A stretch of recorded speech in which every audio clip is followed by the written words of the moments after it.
Voici le Québec de 2026. Les associations de retraités sont bondées. Les têtes grises sont à tous les coins de rue. Les centres de soins sont en quantité. Ce qui est écrit dans le béton, c'est la réalité des nombres. C'est-à-dire qu'on sait qu'ils vont être 2 fois plus nombreux que ce qu'ils ne sont à l'heure actuelle. Dans ce Québec de demain, le quart de la population aura plus de 65 ans, alors qu'aujourd'hui, c'est 15 %.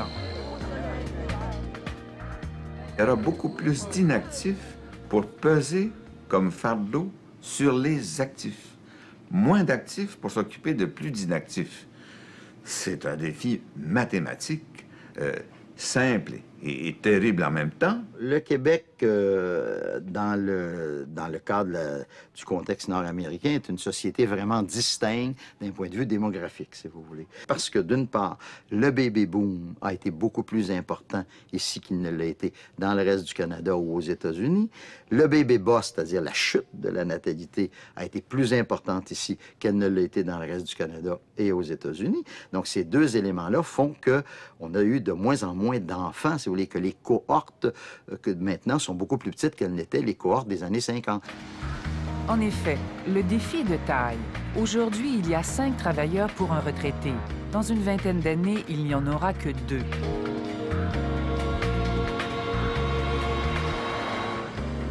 Cette réalité existe déjà dans certaines villes du Québec, comme Saint-Gabriel dans la région de la Naudière.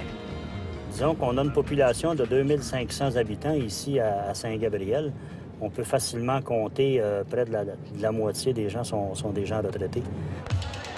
Résultat, à Saint-Gabriel, si on veut bouger le samedi soir, il faut suivre les aînés.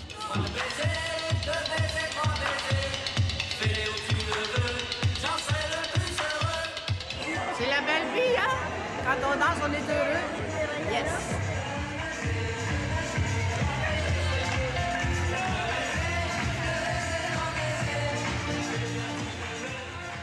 En prenant la route vers le nord, on retrouve un retraité en apparence comme les autres. Régent Vanas a quitté son travail en télécommunications il y a 7 ans. Je vais avoir 62. Puis, je sais pas, je me suis dit, bon, ben ça va faire, là. Faire d'autres choses. Cette autre chose, c'est consultant spécial auprès des jeunes. Tous les mardis, il tient un kiosque dans un cégep à Montréal. Pour 25 cents, les jeunes peuvent recevoir les conseils d'un vieux. Je suis en amour avec un gars. Chose de 5 ans et demi. Comment savoir si elle qui te plaît présentement, c'est la bonne? Est-ce que c'est bien de vieillir ou non? Si t'as fait une bonne jeunesse, là, Ça lui fait de la c'est ça, je te dis, c'est des problèmes d'adultes, puis ils veulent te mêler à ça. T'as pas d'affaire là. Le cheval. Oui. Il est couché ou debout? Il est debout, c'est sûr. Est-ce qu'il faut faire toutes les conneries, genre? Ou ben non, il faut rester dans les... Faut t'en faire jusqu'à temps que tu crèves, des gars. Ah, c'est bon, j'aime ça, OK. Merci beaucoup. Good. Merci vraiment. Puis, je pense à ça, là. Ah, c'est beau. Après avoir passé plus de 40 ans sur le marché du travail, M. Vanas, comme beaucoup de retraités, a la satisfaction du devoir accompli. Comment trouvez-vous votre vie actuellement en tant que retraité? Il s'offre maintenant le plaisir de philosopher avec d'autres retraités. Nos retraites, on les a payées, là. C'est pas, on dit que c'est les jeunes qui payent pour. C'est peut-être pour les services sociaux. Mais la retraite que j'ai travaillé, moi, toute ma vie, je n'ai payé des impôts, puis j'en paye encore, d'ailleurs. Les personnes âgées, beaucoup vont avoir des revenus importants, vont sortir, par exemple, les argents qu'ils avaient en réserve dans des RIR, par exemple, des argents qui vont devenir imposables.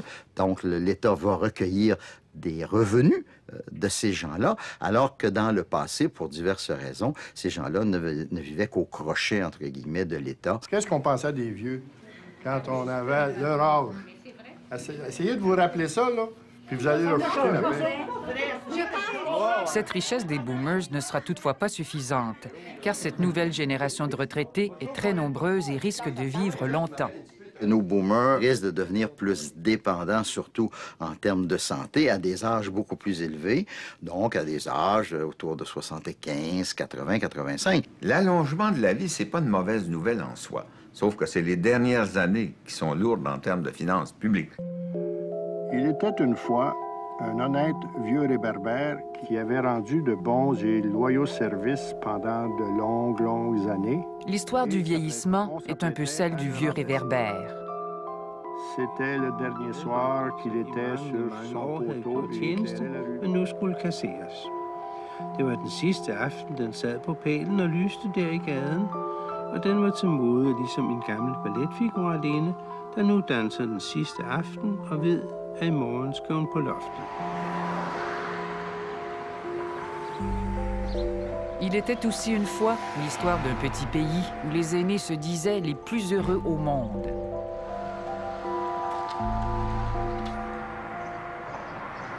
Ce pays, c'est celui du vieux réverbère, et aussi celui de la petite sirène, de la princesse au petit pois et de tous les héros de l'écrivain Hans Christian Andersen. Ce paradis des aînés, c'est le Danemark, qui est confronté au même défi que le Québec.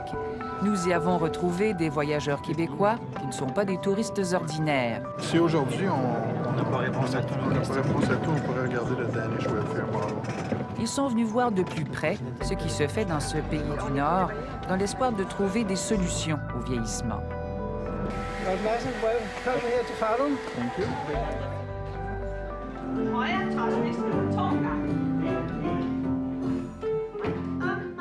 Premier arrêt, un centre d'hébergement pour personnes en perte d'autonomie, très différent de ce que l'on retrouve au Québec.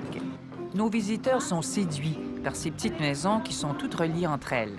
La façon dont on conçoit un centre d'hébergement qui est conçu en petites unités de 8 résidents avec une cuisine puis un air commun. Alors ça, je trouve que c'est extrêmement intéressant par rapport à de grandes institutions. Ici, on les prépare à la mentalité qu'ils vont devoir continuer à participer. C'est ça. Mais en même temps, ça aide aussi à maintenir la capacité. Ouais. Alors que si t'es mis dans un milieu où tu leur fais rien faire, ils deviennent dépendants. Le Danemark a aussi une longueur d'avance sur le Québec en matière de maintien à domicile. Idel Vitaliano, 70 ans, vit seule. Au Québec, elle ne pourrait demeurer chez elle. Mais ici, elle reçoit 4 visites du CLSC par jour. Rester chez soi le plus longtemps possible, c'est la base du modèle danois. Ce qu'on voit aussi, c'est l'absence de distinction entre l'hébergement et le domicile. On voit que les services sont fournis soit au domicile privé ou encore dans des structures un peu coopératives d'hébergement ou encore aux soins dans les centres d'accueil ou les centres d'hébergement. Alors, ce concept de donner les services là où se trouve la personne, peu importe son mode d'hébergement, est un concept extrêmement intéressant. I choose to stay at home. Because I can do what I want to do here. I like space. I have a big room here. I like that. And I can have all my things. I don't think I could have all my books in a nursing home. Depuis son accident vasculaire cérébral il y a quelques années, Madame Vitaliano ne peut se laver, s'habiller, ni même se lever seule. Mais la municipalité lui offre une sonnette d'alarme en cas de problème. It's on the telephone, and then there comes a voice is answering. Do you need help? So I must say yes. L'idée de faire un virage vers les soins à domicile, je vais continuer à promouvoir cette idée-là parce qu'à mon avis, c'est la seule façon d'être capable de faire face au vieillissement en donnant des services de qualité, mais aussi à des coûts qui sont acceptables par la population.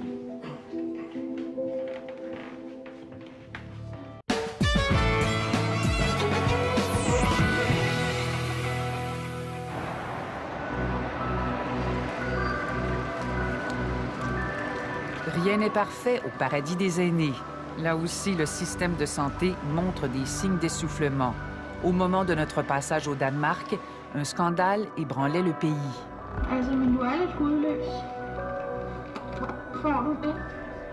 La télé danoise venait de diffuser un reportage où l'on voyait des patients négligés. Pourtant, les Danois paient beaucoup d'impôts pour maintenir leur système de santé. Au Danemark, nous versons de 40 à 60 % de nos revenus en impôts. Les gens s'attendent donc à être bien traités en retour. De telles histoires provoquent la colère du public. Ironie du sort, le scandale a éclaté au moment où la ministre responsable des Affaires sociales ouvrait la conférence mondiale sur le vieillissement qui se tenait à Copenhague. Most of us, if not all of us, here must face the challenge posed by the growing number of older people. Ça coûte très cher, d'autant plus qu'on s'occupe de tous ceux qui ont besoin d'aide. Nous étudions d'ailleurs la possibilité de hausser l'âge de la retraite pour que les gens restent plus longtemps sur le marché du travail en raison du nombre de plus en plus élevé de gens âgés. Plusieurs pays ont commencé à relever l'âge officiel du départ à la retraite. L'Allemagne, tout comme le Danemark, prévoit le hausser de 65 à 67 ans. Aux États-Unis, c'est déjà chose faite. D'ici quelques années, les Américains ne pourront toucher leur pension avant l'âge de 67 ans. Au Japon, l'âge de la retraite passera progressivement de 60 à 65 ans. Est juste de dire que vous n'avez pas le choix? À long terme, nous n'avons pas le choix. La nouvelle génération est très peu nombreuse et il y aura beaucoup de gens âgés. La Banque mondiale était présente à la conférence de Copenhague, préoccupée elle aussi par le problème du vieillissement de la population. Il faut revoir cette séparation qui existe encore entre l'école, travail, retraite. Ça doit être plus flexible, que les gens prennent une petite retraite à l'âge de 60 ans, 2 ans de repos et continuent après jusqu'à 72 ans. C'est la flexibilité qu'il faut introduire dans les relations de travail, dans le marché du travail, tant pour les jeunes familles, que pour les personnes âgées qui veulent plus travailler 40 heures semaine. Un bon nombre peuvent être fatigués d'avoir fait le travail, etc., mais sont prêts à rester utiles dans la société. En 1966, lorsque le régime de pension du Canada et le régime des rentes du Québec ont été établis, l'espérance de vie était de 71,8 ans. Aujourd'hui, nous vivons en moyenne jusqu'à 80 ans. L'État doit donc débourser davantage.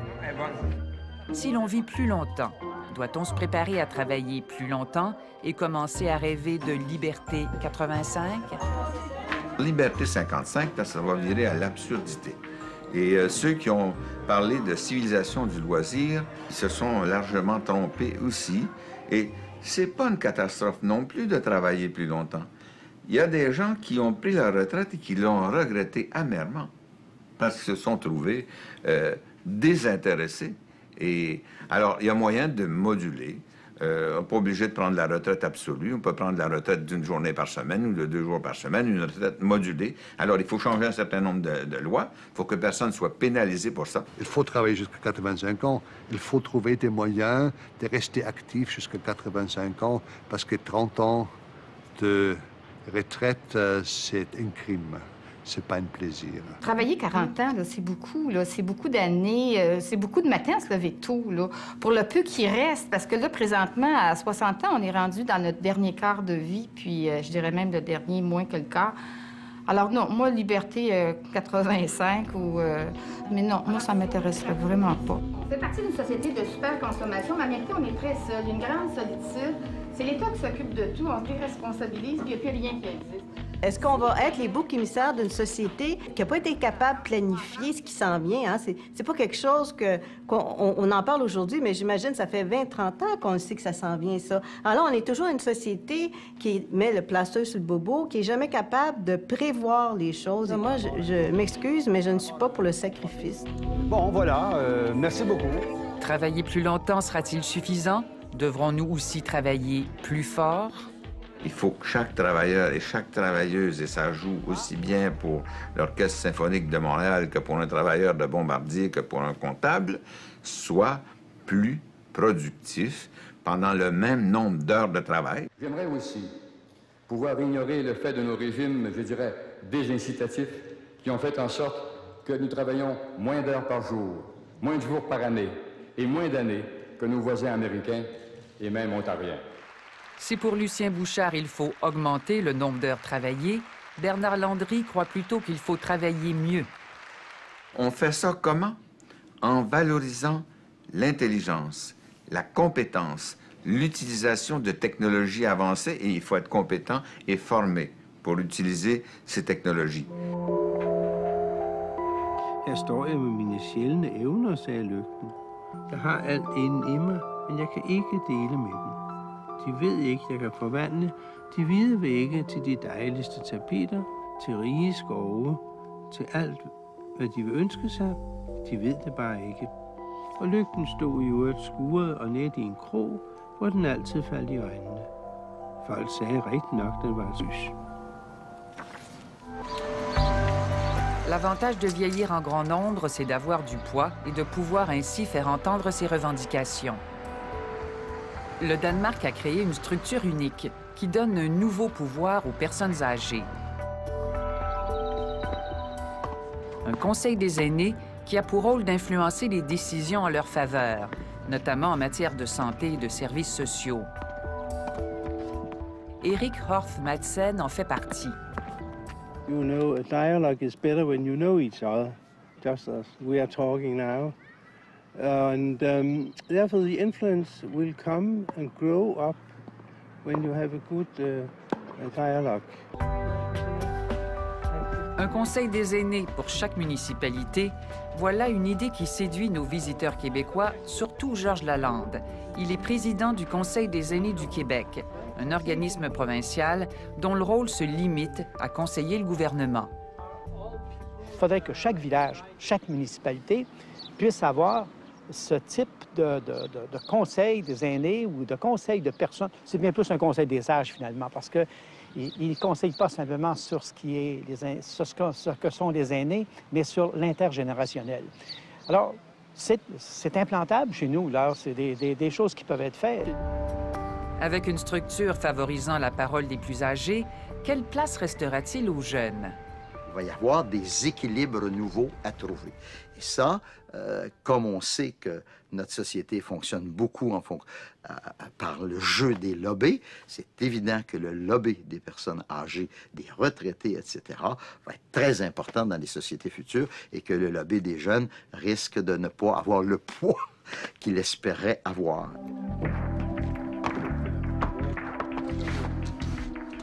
Pour moi, ils vont se débrouiller parce qu'on s'est débrouillés, nous aussi. Je veux dire, on a fait la guerre, des syndicats, puis on s'est promené dans la rue avec des pancartes, puis on a gagné notre bout. Ça allait tout. Puis ils chicanent, puis ils sont capables à part de ça. Je suis pas inquiet pour eux autres, moi. Sauf que le taux de natalité du Québec demeure faible à 1,7 enfants par famille. Idéalement, ce taux devrait se situer autour de 2 enfants. C'est évident que même si on avait une politique familiale qui, dès demain matin, assurerait le remplacement des générations, il faut bien voir que ceci n'aura d'effet sur le marché du travail que dans 25 ans. L'immigration est aussi un facteur important, plus la relance de la natalité. Mais dans les deux cas, ça ne règle pas le problème rapidement parce que les immigrants, ils n'arrivent pas ici à l'âge de 2 mois. Ils arrivent ici, c'est déjà des adultes, donc ils vont vieillir plus rapidement que si ça avait été des naissances ici. Men skønt den havde evnen til at kunne falde sammen i rust og støv, når den ønskede det, så gjorde den dog ikke.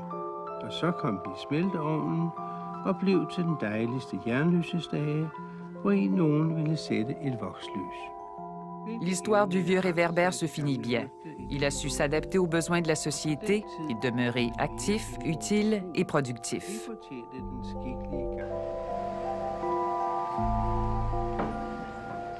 Mais il n'en demeure pas moins que la vieillesse s'accompagne souvent de pertes d'autonomie.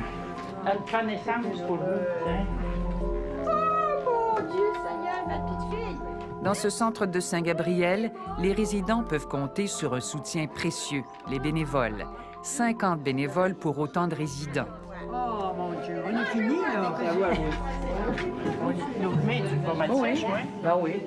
S'il n'y avait pas de bénévoles ici, probablement que je ne serais pas ici non plus, parce que la charge est trop lourde et il y a trop de besoins qui ne sont pas comblés par l'État. Alors, c'est les bénévoles qui viennent aider à supplier ce manque de personnel, ce manque. Mais ce n'est pas des tâches de préposés, c'est vraiment des tâches d'accompagnement sur différentes formes qui fait que c'est très important, le bénévolat. Cette solidarité constitue sans doute l'une des clés au problème du vieillissement. Ce défi qui attend le Québec exigera de chacun, travailleurs, décideurs et employeurs, un effort pour repenser l'organisation du travail. Je crois que malheureusement, présentement, dans beaucoup de domaines, on ne sent pas que les gestionnaires, que ce soit ceux de l'État, de l'entreprise ou des syndicats, sont prêts à faire les pas qui doivent être faits, parce que le pas doit être un peu plus grand ici qu'ailleurs, puisque la situation est un peu plus dramatique. Encore faudrait-il qu'ils fassent le bon pas, et on n'est pas sûr qu'ils veulent, après nous avoir bien écoutés, qu'ils sont prêts à poser des gestes qui souvent sont des gestes difficiles à poser, c'est-à-dire de dire aux gens, vous allez travailler plus longtemps, quand ça fait des années qu'on leur dit qu'ils vont pouvoir travailler moins longtemps, ça suppose qu'il faut avoir du courage. Hvilke evner jeg har, sagde den gamle lygte, i det den vågnede.